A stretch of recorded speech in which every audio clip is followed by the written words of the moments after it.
The null realm did not shake. It dissolved. There was no sound of breaking glass, no rumble of earthquake, only the sickening, silent erasure of existence itself. It began with the Super Dragon Balls. Those planet-sized orbs of amber, which had drifted silently between universes for eons, suddenly ignited with a light that made the glow of the Omni King seem like a flickering candle. In the center of the void, the Grand Priest stood paralyzed. For the first time in the recorded history of the multiverse, the smile had vanished from his face, replaced by a look of primal, ancient recognition. The 7 orbs did not scatter. They collapsed inward, fusing into a singularity of gold and crimson scales. The friction of this birth incinerated the observation deck where the gods of destruction sat, forcing Beerus and Champa to scramble backward into the vacuum, their Hakai energy useless against the pressure radiating from the center. From the blinding light, a claw the size of a galaxy tore through the fabric of reality. Then came the wings, spanning across the horizons of universes 6 and 7, dripping with a liquid starlight that burned whatever it touched. Zalama had returned. He did not speak with a voice, but with a vibration that rattled the bones of every living entity in the 12 universes. He was no longer a myth, nor a passive grantor of wishes. He was the embodiment of limitless desire, and he had risen to shatter the shackles of angelic order. The Grand Priest raised a single hand, his halo flashing violently. "Brothers, sisters," he screamed, his composure shattered. "The containment has failed. Initiate the Armageddon Protocol." But as the angels of the 12 universes flared their blue auras to respond, Zalama opened his maw, and the roar that followed wasn't just a sound, it was a command to reality to stop obeying the angels. The war of the Absolute had begun. Before the heavens collapse and the timeline splinters beyond repair, anchor your soul to this legend. Subscribe and ring the bell, lest the history of the dragon god be lost to the silence of the void. The null realm did not simply break, it was overwritten. Where once there was an infinite, colorless void, a canvas of absolute nothingness designed to contain the brawls of gods, there was now only gold. It was a gold so deep, so ancient and heavy, that it seemed to possess a gravitational pull of its own, dragging the concept of light into its maw. The Super Dragon Balls, those planet-sized spheres that had drifted in the silence between universes since the dawn of time, had not scattered after their last use. They had imploded. They had collapsed into a single, burning point of density that defied the laws of physics. A singularity of limitless desire that burned through the fabric of the world of void like a coal dropped through silk. From this singularity, he rose. Zalama did not emerge as a creature of biology, of muscle and bone and blood. He unfurled as a catastrophe of geometry. His scales were not merely armor. Each one was a solidified moment of history, a wish granted or denied, hardened into a carapace the size of a nebula. His wings, vast and translucent, dripped with a liquid starlight that hissed as it touched the vacuum, creating new, unstable pockets of reality that birthed and died in the span of a heartbeat. He was colossal, a grandeur that rendered the gathered gods of destruction microscopic, insignificant motes of dust, floating in the wake of a hurricane.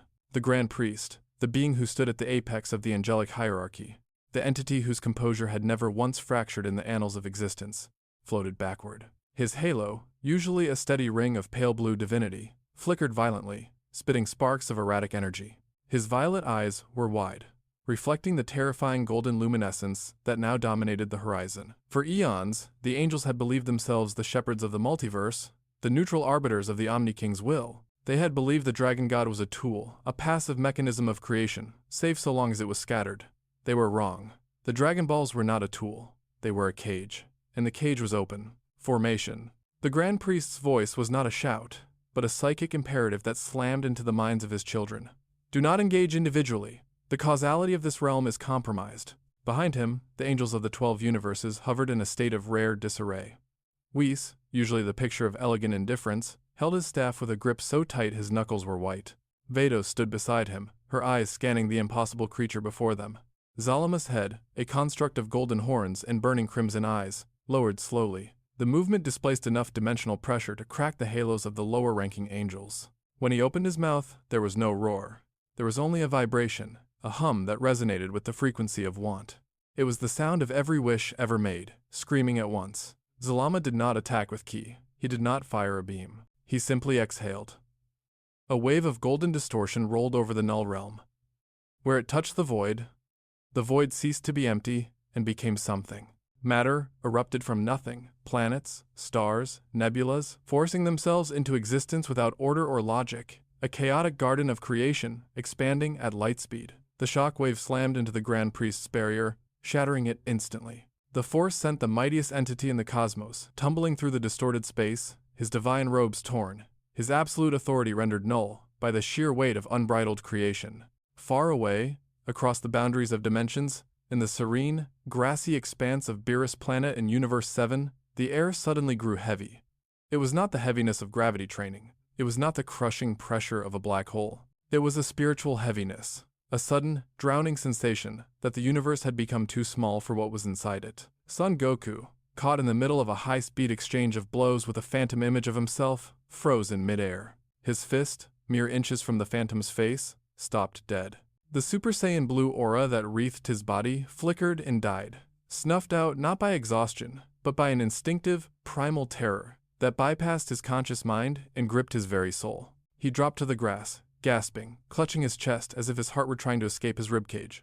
Goku, Beerus, who had been napping on a stump nearby, sat up slowly. The god of destruction's ears were pinned back against his skull, his tail bristling like a frightened cat. His eyes were fixed on the sky, a sky that was no longer the pleasant blue of the nebula, but was bruising into a sickly, throbbing violet. What? What is that? I don't know.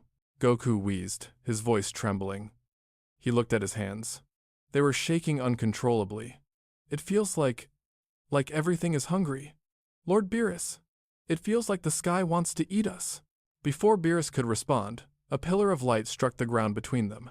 Whis appeared, but not with his usual graceful descent. He materialized abruptly, stumbling as his boots hit the grass, his staff humming with a distressed, discordant tone. The angel's face was pale, stripped of its usual playful smirk. He looked at Beerus, then at Goku, with an expression of profound sorrow. Whis. Beerus stood, the fear in his gut turning to cold dread. Why is the sky bleeding? What is happening in the Null Realm? My father has called, Whis said, his voice hollow. He did not look at them. His gaze was turned inward, listening to a scream that echoed across the cosmos. The dragon god has awoken. The covenant of neutrality is broken. Whis turned to Goku, his eyes locking onto the Saiyans with an intensity Goku had never seen before. Goku-san, listen to me closely. Do not leave this planet. Do not attempt to transmit to the Grand Priest. Do not use the button. Whis, wait. Goku stepped forward, the instinct to fight warring with the terror in his blood. If it's a fight, I can. You cannot. Whis cut him off, his voice sharp, cracking with a rare emotion. This is not a battle of strength, Goku-san. It is a war of existence. And I may not return. Whis did not offer a farewell. There was no time for the courtesies of mentorship, nor the soft affection that had grown between teacher and student over the years. The angel's halo flared with a blinding, sterile, white luminosity, a beacon responding to the Grand Priest's desperate summons. With a sound like tearing silk, the space around Whis folded inward. He became a streak of vertical light, a reverse lightning bolt piercing the darkening atmosphere of Beerus Planet, vanishing into the upper dimensions in a fraction of a second. He was gone, leaving behind only the smell of ozone and a silence that felt heavier than the gravity of a collapsing star. Beerus stood rooted to the spot, his claws digging into the bark of the ancient tree beside him.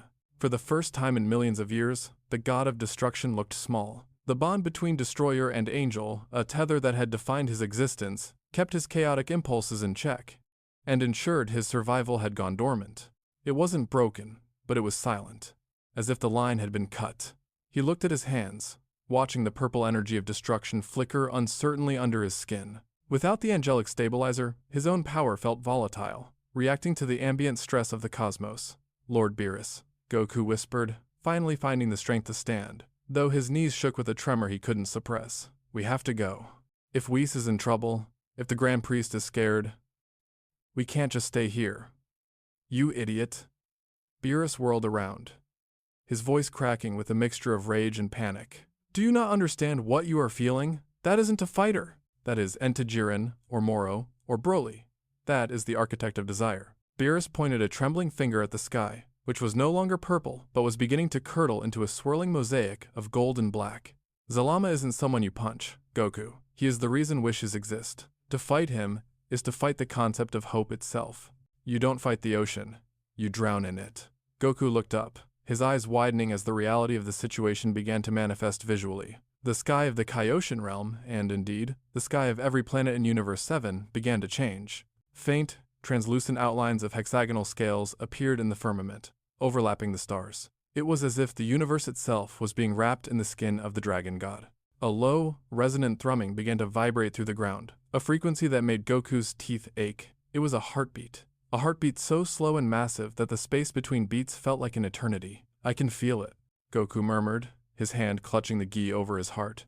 It's not malicious. It doesn't feel like Frieza's hate. It feels like freedom. Just pure, terrifying freedom. That is why it is dangerous." Beerus hissed, turning back to the void where Whis had vanished. "Angels require order. They require rules. Zalama is the breaker of rules. If he has manifested fully, he intends to turn the multiverse into a sandbox of chaos, where consequence no longer exists." Meanwhile, at the edge of the world of void, the rally had begun. The 12 angels arrived in a synchronicity that was terrifying to behold. They did not arrive as individuals. They arrived as a collective beam of white light, slamming into the chaotic matter Zalama was spewing forth. Whis, Vados, Korn, Kuss, and the others formed a geometric ring around the Grand Priest, who hovered in the center, his usually diminutive form radiating a power that dwarfed the universes they watched over. The Grand Priest's clothes were tattered, his face marked with a smudge of cosmic soot, but his eyes were alight with a cold, binary calculation. "The containment field is irrelevant," the Grand Priest announced, his voice harmonizing with the 12 angels around him. "Zalama draws power from the potentiality of the Super Dragon Balls. He is infinite because desire is infinite. We cannot destroy him. We must redact him." Zalama, the golden Leviathan, that now occupied nearly 40% of the Null Realm's volume, turned his gaze toward the speck of white light gathering in the distance. His eyes, burning like twin suns, narrowed. He did not speak, but the intent slammed into the minds of the angels like a physical blow. No more cages. The dragon god opened his maw again, and a sphere of energy began to form, not a sphere of ki, but a sphere of anti-logic. It swirled with colors that the eye could not process, erasing the space it occupied. "Link your halos," the Grand Priest commanded, raising both arms. "Initiate the Seraphim Protocol. If he wants to rewrite reality, we shall freeze it eternally. For the sake of the king, for the sake of order. We become one." The angels did not hesitate. They understood the cost. To merge was to lose the self, to sacrifice the individual personality to become a weapon of absolute law. Whis closed his eyes, a single image of a Saiyan grinning with a mouthful of food flashing through his mind, before he let the white fire consume him. The 12 halos expanded, intersected, and locked together. The distinct blue auras of the angels bleached white, merging into a blinding, singular column of light that rose to meet the golden darkness of the dragon. The Null Realm went silent. The war for the narrative of existence had begun. The silence that befell the Null Realm was not the absence of sound. It was the absence of time. When the Grand Priest and his 12 children invoked the Seraphim Protocol, the laws of physics didn't just bend, they snapped. The column of white light that erupted from their union didn't expand outward. Instead, it pulled the universe inward, collapsing the dimensional fabric around them into a singularity of absolute, crystalline order. From this blinding cocoon, a hand emerged. It was not the hand of a man, nor a monster. It was a construct of pure, translucent geometry fingers, like pillars of white marble, skin humming with the static of a billion extinguished stars. The Seraphim of the End had been born. It stood as tall as Zalama, a humanoid titan composed of light so dense it appeared solid. It wore no robes, bore no staff. Its face was a smooth, featureless mask, save for a single, vertical eye that burned with the blue fire of 1,000 halos. Behind it, 12 wings of hard light spread out, each one representing a universe it now held in stasis. The entity did not breathe. It did not think in words. It processed reality as a series of errors to be corrected, and Zalama was the ultimate error. The dragon god roared, a sound that birthed shockwaves of liquid gold, shattering the newly formed asteroids in the void. He lunged, his colossal claws tearing through the vacuum, aimed straight for the Seraphim's chest.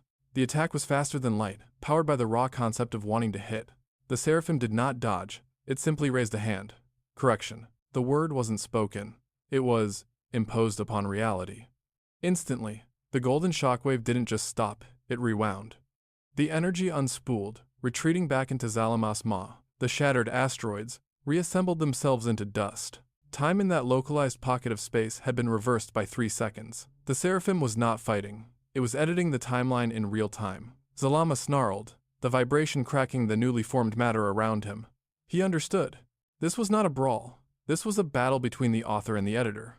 The dragon god represented the chaotic, messy, boundless potential of a story that never ends. The Seraphim represented the final period, at the end of the sentence, the perfect, static conclusion. Zalama twisted his massive body, his tail whipping around like a galaxy-spanning lash. The scales on his tail glowed, each one detonating with the force of a big bang. Wish. Erasure of obstacle. The reality-bending command slammed into the Seraphim. The Seraphim's form flickered. For a microsecond, the combined consciousness of the angels screamed as the concept of their existence was threatened. But the Grand Priest's will, the core of the Gestalt, held firm. The Seraphim's vertical eye widened. Denial. A beam of anti-magic, a gray light that tasted of dust and old graves, shot from the Seraphim's eye. It intercepted Zalama's wish magic. The two forces collided, infinite desire meeting absolute negation. The result was catastrophic. The null realm could not contain the paradox. The fabric of the dimension tore open, bleeding into the multiverse. In Universe 7, the sky shattered. Goku and Beerus watched in horror as the purple firmament cracked like a mirror. Through the jagged fissures, they could see the battle raging in the void beyond flashes of gold and blinding white that illuminated the darkness of space. "They're breaking the wall," Beerus whispered, his voice trembling. "The shockwaves. They aren't just hitting the void. They're hitting us." As he spoke, a ripple of white energy, a stray fragment of the Seraphim's power, leaked through one of the cracks. It washed over a nearby moon. The moon did not explode. It simply stopped. Its rotation ceased. The dust on its surface froze in mid-float. It became a perfect, gray sphere of stillness. Then, it ceased to exist, deleted from the file of the universe. It's erasing things. Goku realized, his eyes wide. Beerus. It's not just destroying. It's making it so they never happened.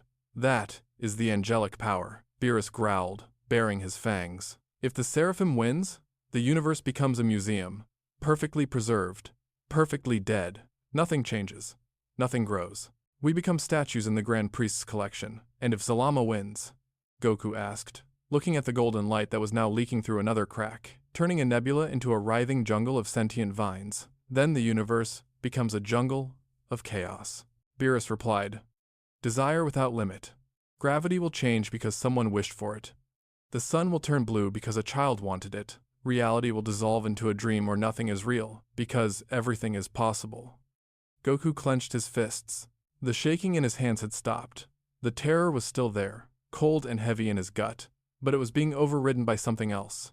A familiar heat. The friction of two absolutes, two terrible fates, grinding against each other. And he was stuck in the middle. "We can't let either of them win," Goku said, his voice dropping an octave. Beerus looked at him, incredulous. "We? There is no we. Saiyan. This is a war between the prime forces. I'm a destroyer, and even I am an ant compared to that."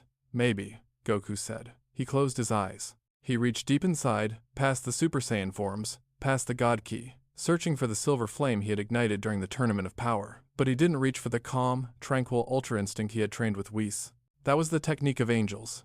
That was the power of the Seraphim. He needed something else. "I'm going there," Goku stated, opening his eyes. They weren't silver. They were a dark, stormy gray, flickering with sparks of raw electricity. "You'll die before you cross the boundary," Beerus shouted, reaching out to grab him. "Probably," Goku said. He didn't power up. He didn't scream. He simply stepped forward, and the universe bent around him. He didn't teleport. He simply was there, and then he wasn't. In the Null Realm, the Seraphim raised its hand for a final strike. It had analyzed Zalama's pattern. It was preparing a technique called the Final Stasis, a wave of frozen time that would encapsulate the Dragon God in an eternal crystal, effectively pausing him forever. Zalama, sensing the trap, coiled his body, preparing to unleash a suicide roar that would shatter the 12 universes to prevent his capture. The two forces charged, the gold and the white. And then, a speck of orange appeared between them. It was impossibly small. It radiated a heat that was neither divine nor demonic. It was the heat of blood, the heat of struggle. Goku stood in the void, suspended between the god of limitless wishes and the angel of absolute order. He looked left, at the towering golden dragon. He looked right, at the faceless white titan. The pressure crushed his bones instantly. He could feel his ribs snapping under the gravitational weight of their presence. His skin began to crack, bleeding energy into the vacuum, but he stood. "Hey," Goku shouted, his voice amplified by every ounce of ki he had left, screaming into the face of oblivion. "That's enough." Goku did not float. He hung suspended in a web of gravity that should have pulverized him into subatomic particles. To his left, Zalama was a wall of golden heat, a furnace of infinite possibility that promised to burn away every limitation Goku had ever known. To his right, the Seraphim was a cliff of white ice, a monument of perfect safety that promised a world where nothing would ever hurt or change again. Goku was the spark between the flint and the steel. Blood trickled from his nose, floating upward in zero gravity. His gi was shredded, not by claws, but by the sheer friction of existing in a space where two contradictory laws of physics were warring for dominance. His Super Saiyan blue form flickered and died, the divine ki stripped away by the Seraphim's aura of negation. He was left in his base form, shivering, his black hair matted with sweat, his mortal body screaming under the pressure of gods. Anomaly detected. The Seraphim spoke. The voice was not 1, but 12. It carried the polite, distinct cadence of Whis, overlaid with the cold authority of the Grand Priest, and the harmonious hum of Vados. It was a sound that vibrated in the teeth. Son Goku. This variable is not for you to solve. You are a biological error in a geometric equation. Return to the container. The Seraphim did not attack. It simply exerted will. A wall of invisible force slammed into Goku, pushing him back, trying to gently, firmly slide him back into the safety of Universe 7 like a toy being put back in a box. We are saving you, the Seraphim intoned, its single vertical eye narrowing. The dragon god is entropy. If he prevails, the logic of cause and effect will dissolve. There will be no tomorrow, only an endless, screaming now. We offer you continuity. We offer you peace. Stand down. Peace. The word hung in the void, seductive and heavy. Goku thought of Pan laughing in the grass. He thought of Chi-Chi cooking dinner, a world preserved in amber, safe forever. Then, the gold shifted. Zalama did not speak with words. He bypassed Goku's ears and drove a spike of telepathic intent straight into the Saiyan's reptilian brain, the part that craved the hunt, the part that howled at the moon. They lie to you, little ape. The voice was molten metal. It felt like fire in Goku's veins. They call it order. I call it a cage. Why do you think you hit limits? Why do you think your body breaks? Because they designed you to stop.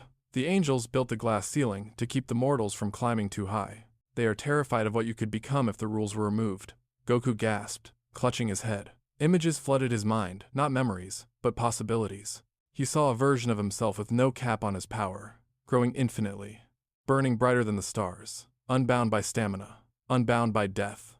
A universe of pure, unadulterated strength. I am the desire that breaks the cage, Zalama roared in his mind. Join me. Let the universe burn.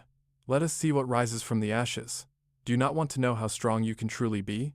Goku fell to his knees in the void, vomiting a mouthful of blood. The duality was tearing him apart. On one side, the love for his family, the desire to protect the weak, the path of the angels. On the other side, the lust for battle, the drive to shatter, limits the path of the dragon. Choose, the Seraphim commanded, raising a hand that glowed with erasure energy. Accept the boundary, or be deleted to preserve the whole. Break, Zalama hissed, his golden wings unfurling to blot out the light. Shatter the boundary, and become the storm.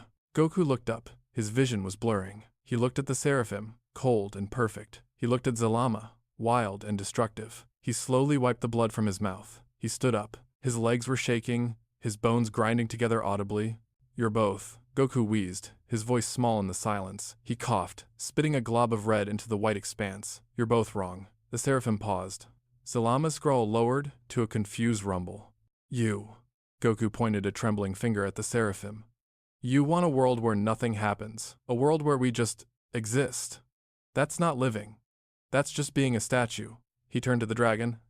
And you just want to break things, to see what happens. You don't care who gets hurt. You don't care if everything I love burns just so I can be stronger. Goku closed his eyes. He stopped reaching for ki. He stopped reaching for the calm of Ultra Instinct, which was the angel's tool. He stopped reaching for the rage of the Super Saiyan, which was the mortal's crutch. He reached for the only thing that was truly his stubborn, selfish, irrational refusal to accept a binary choice.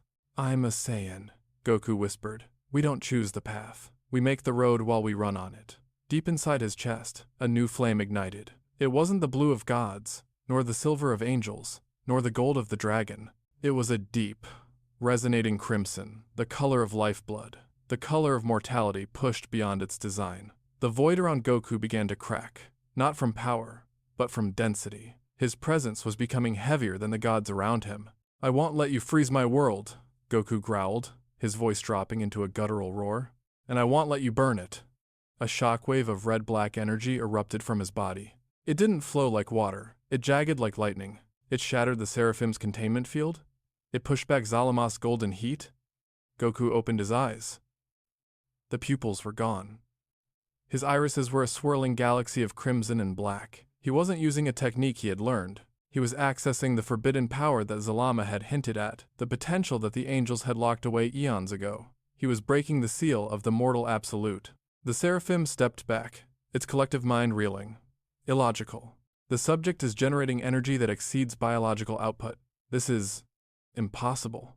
That's the thing about us mortals, Goku said, his voice echoing with a distortion that matched the gods. He raised his fists, and the void screamed, "We don't know when to quit." The energy radiating from Son Goku was not divine. It lacked the sterile purity of God Ki, the calm precision of Ultra Instinct, or the wild majesty of the dragon. It was jagged, ugly, and terrifyingly raw. It felt like the scream of a creature clawing its way out of a grave. It was the energy of survival. The Seraphim of the End, a being of perfect logic, hesitated. The 12 minds within the Gestalt analyzed the new variable. The Grand Priest's intellect calculated the energy output and found it fluctuating wildly, spiking to infinity one moment, dropping to near death the next. It was unstable. It was chaos. It was everything the angels were designed to suppress. Subject is self-destructing, the Seraphim announced, its voice devoid of pity. Cellular breakdown imminent. The mortal shell cannot house the absolute. Goku ignored the voice. He didn't feel pain anymore. He felt a searing, white-hot clarity. The seal Zalama had spoken of, the limiter placed on mortal biology, had shattered. But without the limiter, his body was burning up like a meteor entering an atmosphere. His skin cracked, glowing with red veins of light, as his own power tried to tear him apart from the inside out. But he moved. He vanished. There was no blur, no sound of displacement. He simply ceased to be in one location and existed in another. Goku reappeared directly in front of the Seraphim. The giant entity raised a hand to delete him, to edit him out of the timeline. But before the erasure beam could fire, Goku's fist connected with the Seraphim's face. The impact didn't make a sound. It made a tear. A fissure of black lightning ripped through the Seraphim's white armor. The perfect, geometric face of the angelic fusion cracked. The Seraphim stumbled backward, its 12 wings fluttering erratically as the synchronization faltered. For a split second, the face of Whis pushed through the white mask, eyes wide with shock, before being submerged again by the collective. You cannot strike law. The Seraphim shrieked, its voice glitching. I just did. Goku roared, spinning in midair to kick the Seraphim's chest, sending the Titan crashing through a floating continent of debris. Zalama, watching from the darkness, let out a laugh that shook the foundations of the Null Realm. Yes, the Dragon God roared, sensing the kinship in Goku's defiance. Burn it all, little ape. Let the entropy take you. Zalama seized the opening. With the Seraphim distracted, the Dragon God inhaled. The golden singularity in his chest flared. He wasn't aiming for the angels this time. He was aiming for the chains that bound the multiverse, the invisible laws that kept the 12 universes separate. Wish. Convergence. A beam of golden light shot from Zalama's mouth, piercing the roof of the void. In Universe 7, the sky didn't just crack.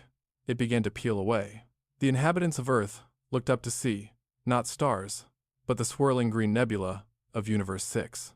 Gravity shifted. Mountains uprooted themselves. The oceans rose into the sky. The walls between realities were dissolving. Goku felt the shift. He felt Gohan's ki flare in panic back on Earth. He felt Pan's terror. No, Goku screamed. He turned his back on the reeling Seraphim and launched himself at Zalama. You don't get it either, Goku yelled, flying straight into the Dragon God's golden breath. The heat stripped the clothes from his body, burned his skin to ash, but the red-black aura regenerated him, instantly, an endless cycle of death and rebirth, happening every microsecond. Goku punched the beam.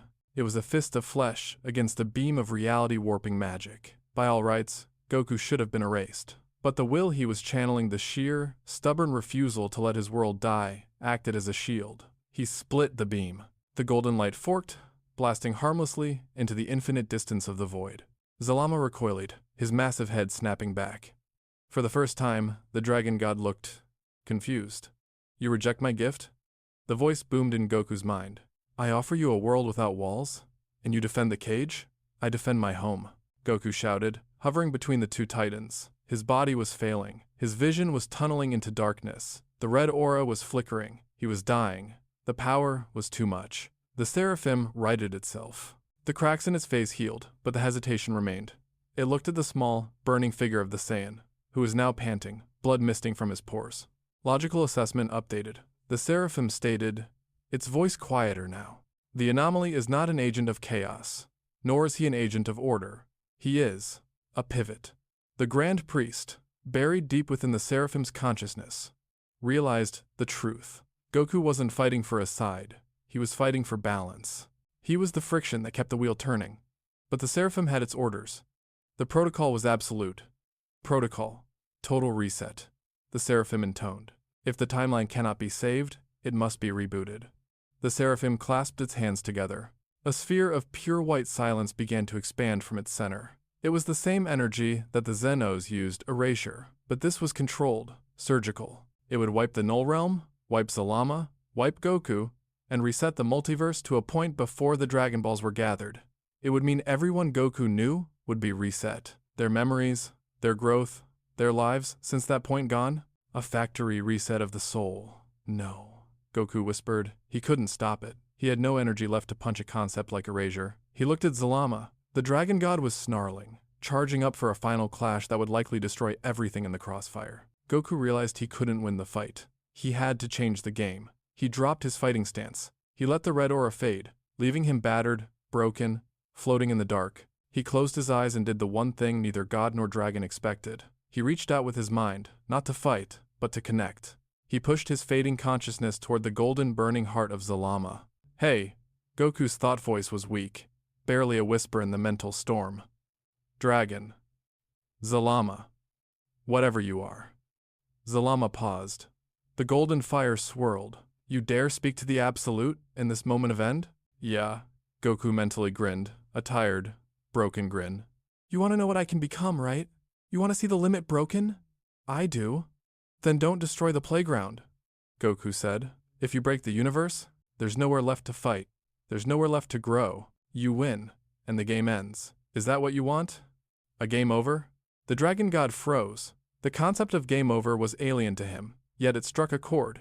Desire requires a context. Without a universe, there is nothing to desire. And you, Goku turned his mind to the Seraphim, who was seconds away from releasing the reset. If you reset us, you prove you failed. You prove order couldn't handle life. You admit you're weak. The Seraphim's hands stalled. The white sphere trembled. Goku opened his eyes. They were black again. Normal. Human.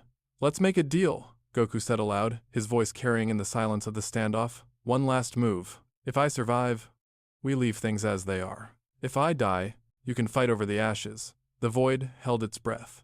For a moment that stretched into eternity, there was no motion. The Seraphim of the End, a tower of white law, stood with its hands clasped around the sphere of erasure, frozen by the logic of Goku's challenge. Zalama, the golden leviathan of chaos, coiled in the darkness, his burning eyes fixed on the speck of mortal flesh that dared to bargain with the architects of reality. A wager. The Seraphim's voice rippled, the 12 tones now discordant, arguing amongst themselves. The probability of your survival against the combined output of our maximums is 0. This is not a wager, it is suicide. Interesting, Zalama's voice rumbled, not in the air, but in the marrow of Goku's bones. You offer your life as the coin? You believe your existence is worth the integrity of the cosmos? I don't know what I'm worth, Goku said, his voice raspy. He raised his hands, assuming the classic stance of the Kamehameha, not the divine version, not the limit breaker version, but the one Master Roshi had taught him on a beach a lifetime ago. But I know I'm not done yet, Goku began to chant. Ka? The blue light that formed between his palms was small. It wasn't the size of a galaxy. It was the size of a baseball. It was humble. Me. The Seraphim narrowed its eye. It made a decision. The reset was too risky, the outcome uncertain. But removing the anomaly was a certainty. Accepted. The Seraphim intoned. We shall test the durability of the mortal will. Zalama grinned, a terrifying expression of teeth and starlight. Very well, little ape. Show me if your spirit is stronger than my hunger. Ha! The Seraphim fired. A beam of absolute white erasure. A lance of silence, meant to delete history. Zalama fired. A torrent of golden fire, a roar of pure creation and destruction entwined. The two beams, order and chaos, converged on Goku. Me. Goku didn't fire back at them. He didn't try to overpower the gods. That was the mistake he would have made 10 years ago. He knew he couldn't beat them at their own game. Instead, as the beams closed in, threatening to obliterate him from every timeline, Goku compressed the energy in his hands. He condensed it, folding the blue light over and over, mixing it with his life force, his memories, his pain, his joy. Goku didn't fire the blast outward. He fired it inward. He slammed the Kamehameha into his own chest. The result was not an explosion. It was an implosion. Goku became a singularity. For a microsecond, he collapsed into a point of infinite density, a mortal soul folding in on itself, rejecting the external pressures of the gods by becoming absolute within his own self. The beams from the Seraphim and Zalama hit the singularity. They didn't destroy it. They were absorbed. The white light of order and the golden light of chaos swirled into the vortex of Goku's sacrifice. They mixed. They fought. And then they neutralized each other. A shockwave of silent, colorless wind swept through the null realm. It blew the Seraphim apart, separating the 12 angels and the Grand Priest, scattering them like leaves in a storm. It slammed into Zalama, forcing the dragon god to dissolve back into 7 distinct orbs, his form unable to maintain coherence against the sudden vacuum of power. And in the center of the nothingness, there was nothing. Goku was gone. The world of void was quiet. The purple sky of Universe 7 returned to its normal, star-filled black. The shaking stopped. The Dragon War had lasted less than an hour, but it had aged the cosmos by 1 billion years.